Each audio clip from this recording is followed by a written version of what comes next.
Un seul éditeur le distribue, le géant anglo-saxon Pearson. La mesure de l'intelligence est donc un monopole américain. Ici aux États-Unis, on teste comme on respire.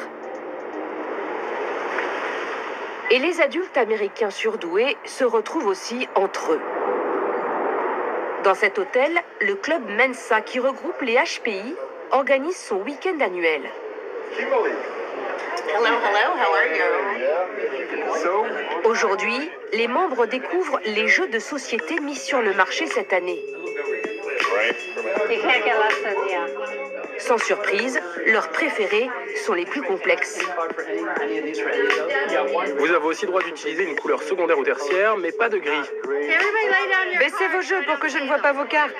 Laurie est avocate et présidente de Mensa États-Unis. Voici mon mari Ron. C'est dans cette communauté qu'elle a trouvé son mari il y a plus de 20 ans. On s'est rencontrés en 99 et on s'est mariés en 2001. 50 000 membres à travers les États-Unis. Pique-niques, sorties culturelles, soirées débats, tout ça entre surdoués. Most of us had problems. La plupart d'entre nous ont connu des difficultés à l'école car on était les plus brillants en classe. Et c'est vraiment dur de se faire des amis quand on est exclu pour ce qu'on est. Et dans ce groupe, on a tous connu des difficultés d'être acceptés par nos semblables à l'école et dans notre vie. Je suis fière d'appartenir à ce club. On a parlé de moi dans la presse parce que j'ai supervisé des tests de QI et je ne cache pas mon intelligence. Si j'ai toutes les cartes sauf une, est-ce que je peux quand même avoir des points? Tous revendiquent leur appartenance à cette communauté soudée, à mi-chemin entre un réseau d'entraide et un club de rencontres pour surdoués. J'ai rencontré mon ex-mari ici. Et puis j'ai eu une aventure de 5 ans avec quelqu'un qui vient aussi de Mensa. Parmi ses membres, un Français, Franck Mounier. Comme beaucoup de HPI, il collectionne les activités. Médecin, directeur international dans l'industrie pharmaceutique, entraîneur sportif et expert en whisky. Bien sûr, il n'y a pas d'heure pour déguster un whisky. C'est un breuvage spécial, j'en ai entendu parler, je ne l'ai jamais goûté. C'est un whisky aromatisé au cornichon. On sent le cornichon, et je peux même avoir le goût du cornichon à travers mon nez.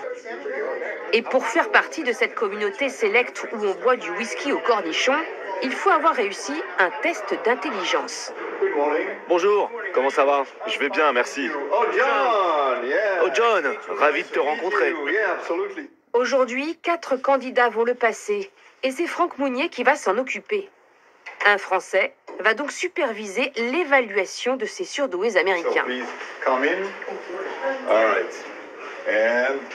Et c'est ici que ça s'arrête. Allez, à tout à l'heure. Chaque candidat paye 60 € pour passer le test. Séance confidentielle et chronométrée, un peu comme une épreuve du bac. Une seule tentative, pas de repêchage. Pour être admis, le QI doit être supérieur à 130. Oui, c'est difficile. D'autant que c'est dans un temps limité. Mon fils est déjà dans une école de surdoués où on est amicalement compétitif, où on apprend et on réfléchit. Mais moi, je n'ai pas de communauté comme ça. Je n'ai que mon travail, donc rejoindre Mensa, ce serait bien. Merci pour tout. Je sais que c'était fastidieux pour vous de me surveiller pendant plusieurs heures. Il faudra 3 semaines pour que les candidats sachent s'ils ont le droit d'adhérer.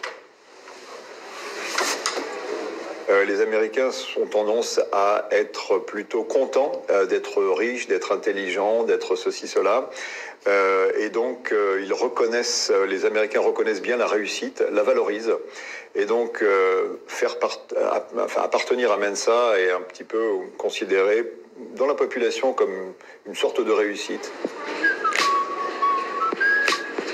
Afficher son haut potentiel pour être mieux compris. Le mouvement est en train de gagner la France. Nous sommes au siège d'Orange. On est assez bon pour présenter des choses et les gens comprennent. Mélodie, 42 ans, directrice marketing et HPI. À première vue, son téléphone l'intéresse bien plus que la réunion. Et notamment sur la partie campagne. Qu'est-ce que tu en penses? Je peux en parler avec elle. De toute façon, on échange régulièrement. Texto, mail, tâches diverses sur son ordinateur.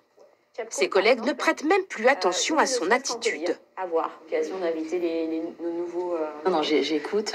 Après, c'est vrai que ça me gêne pas de faire autre chose en même temps. Je fais attention pour pas que ce soit mal poli, évidemment. Mais c'est vrai que je peux faire plusieurs choses à la fois, quoi.